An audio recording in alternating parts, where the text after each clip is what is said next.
जय माता दी, हर हर महादेव।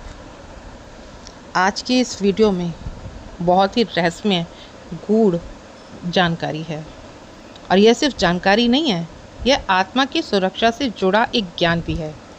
तो वीडियो शुरू करने से पहले अगर आप मेरे चैनल पर पहली बार आए हैं तो चैनल को सब्सक्राइब करें, साथ ही साथ नोटिफिकेशन बेल को भी प्रेस करें, जिससे आने वाली वीडियोस का नोटिफिकेशन आप सभी को मिलता रहे, क्योंकि मैं डेली ऐसे ही रहस्यमय और गूढ़ जानकारी आपको देती रहती हूँ। तो आइए शुरू करते हैं वीडियो। देखिए, माँ की पूजा करने वालों पर प्रेत क्यों लगते हैं। बहुत से लोग सोचते हैं, बहुत सारे बच्चों के ऐसे प्रश्न भी आते हैं कि हम माँ की पूजा करते हैं लेकिन फिर भी हमारे साथ नेगेटिविटी है, तो क्यों है। देखिए, बहुत से लोग सोचते हैं कि वो जब माँ दुर्गा या माँ काली की पूजा कर रहे हैं, मंत्र भी उनके जाप कर रहे हैं, उनके नाम के व्रत भी रख रहे हैं, तो फिर कोई भी बुरी शक्ति उन्हें छू नहीं सकती। लेकिन क्या ये पूरी तरह सच है? क्या कोई भी बुरी शक्ति उनको नहीं छू सकती? तो उत्तर है नहीं। माँ की कृपा अचूक है, परंतु साधक की शुद्धता, मन की स्थिरता और आत्मिक तैयारी ना हो तो साधना अधूरी ही रह जाती है। ऐसे में आधी अधूरी साधना, गलत विधियाँ या असावधानी नकारात्मक ऊर्जा को अपनी तरफ आकर्षित कर लेती है। कई बार कोई व्यक्ति दिखावे में पूजा करता है लेकिन उसके मन में भक्ति नहीं होती, लेकिन बाहर से पूजा पाठ चल रहा होता है, और इस अवस्था को कहते हैं आवरण साधना।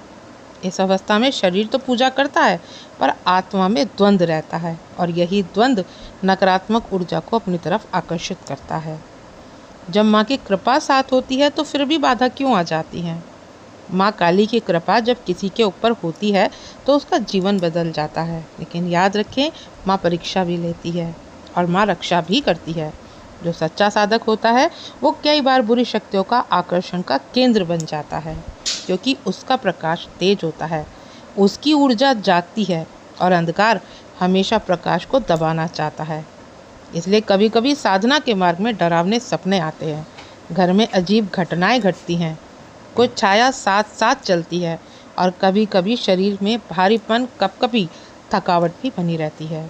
और यह सब परीक्षा होती है, क्योंकि माँ काली सब देखती है। क्या हम दृढ़ हैं?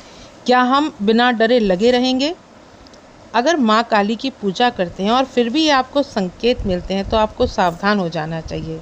पूजा करते समय घबराहट या बेचैनी, माँ की मूर्ति या तस्वीर को देखते ही आपको डर लगना, अचानक आपके दीपक का बुझ जाना, शरीर में कंपन या आपको झटका महसूस होना, लगातार पूजा में मन ना लगना, रात्रि में डरावने सपने, काले साए दिखना, घर में अजीब सी गंध या घर में अजीब सी आवाज़ें आना, शरीर में वजन, सिर दर्द और बुखार बिना किसी कारण के।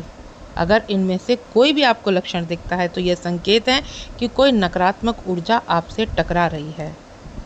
बहुत से लोग माँ काली के मंत्र बिना समझे जपने लगते हैं, लेकिन मंत्रों की शक्ति अग्नि जैसी होती है।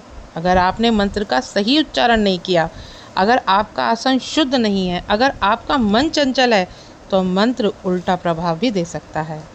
यह बिल्कुल वैसा ही है जैसे एक बिना ट्रेनिंग के व्यक्ति बंदूक चला रहा हो।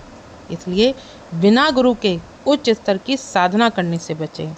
यदि साधना करते हैं तो दृढ़ संकल्प और नियमों का पालन करें। स्वच्छता, समय, दिशा, मानसिक स्थिति का भी ध्यान रखें। अगर आप माँ काली की भक्ति में लगते हैं तो आप प्रकाश की ओर बढ़ते हैं, लेकिन जैसे ही आप प्रकाश की ओर बढ़ते हैं, आपके अंदर के तमस, आपके अंदर छिपी हुई कमजोरियाँ, आपके अंदर छिपी हुई नकारात्मकता बाहर आने लगती है, और इन्हीं कमजोरियों को कहते हैं कि आप नकारात्मकता से घिर गए हैं। माँ काली की कृपा इन नकारात्मकता को बाहर निकालती है, और यही प्रक्रिया आपको असहज महसूस करा सकती है। कभी आपका मन विचलित हो सकता है, कभी आपको अनजाना डर लग सकता है, तो कभी आपका क्रोध बढ़ सकता है, पर यह सब संकेत हैं कि माँ आपकी आत्मा को शुद्ध कर रही है। कभी कभी कोई व्यक्ति पिछले जन्म या इस जन्म में कर्मों के कारण किसी की आत्मा से जुड़ जाता है। अगर उस आत्मा की पीड़ा अधूरी होती है तो वह व्यक्ति को साधना के समय परेशानी आ सकती है। इसलिए कई बार साधना करते हुए वो आत्मा प्रकट होती है, वो आत्मा आपको डराती है, क्योंकि वो प्रकाश के पास आकर बेचैन हो जाती है। माँ काली की कृपा से क्या होता है, आपकी आत्मा का तेज बढ़ता है, आप में अद्भुत साहस आता है, आप डर से परे हो जाते हैं और बुरी शक्तियाँ आपके पास आने से डरती हैं।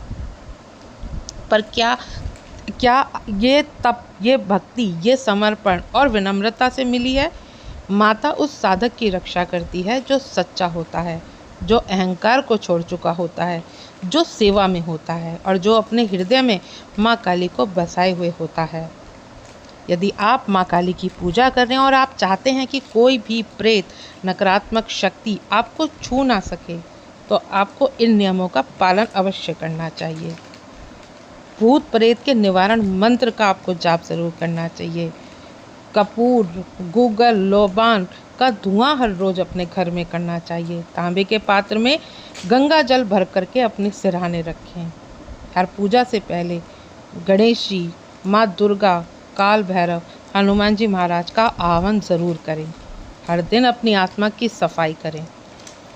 कभी भी पूजा में, मंत्र जाप में अपवित्र होकर के आप ना करें।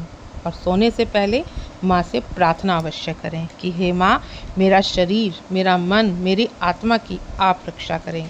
जो भी अज्ञात शक्तियाँ मेरे से आकर्षित हो रही हैं या जो भी अज्ञात शक्तियाँ मेरे पास आ रही हैं, उन्हें अपने प्रकाश में आप समाहित कर लें। ये बहुत बड़ा रहस्य है। कभी कभी आपके जीवन में अचानक डरावनी चीज़ें होने लगे तो इसका मतलब यही है कि माँ ने आपका साथ छोड़ दिया है, नहीं, बल्कि इसका यह अर्थ होता है कि अब आपकी आत्मा जागने वाली है। माँ आपको बुला रही है और जो बाधाएं आ रही हैं उनका विकास, आपके विकास का वो हिस्सा है।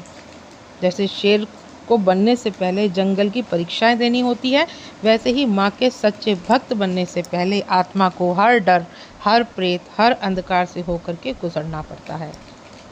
अगर आप सच में माँ को अपने जीवन का आधार आपने बना लिया है, आपने अपना जीवन माँ के प्रति पूर्ण समर्पित कर दिया है, तो डर कैसा? डर आएगा तो माँ शक्ति भी देगी, प्रेत आएगा तो माँ उससे निगल भी लेगी, संकट आएगा तो माँ उसे आप काट भी देगी। आपका रास्ता हो सकता है कि अंधकार से भरा हो, हर कोने में माँ की जोत जल रही होती है, बस आप चलते रहिए। अगर आपके जीवन में कुछ नकारात्मक घट भी रहा है तो रुकिए नहीं, माँ आपको जगा रही होती है। उनकी शक्ति को अपनाएं, उनके नियम को समझें और फिर देखें कि आप विजय अवश्य होंगे। आशा करती हूँ आज की जानकारी आपको समझ में आई होगी। जानकारी अगर अच्छी लगे तो वीडियो को लाइक शेयर करना ना भूलें। मिलती हूँ नेक्स्ट वीडियो में। जय माँ काली।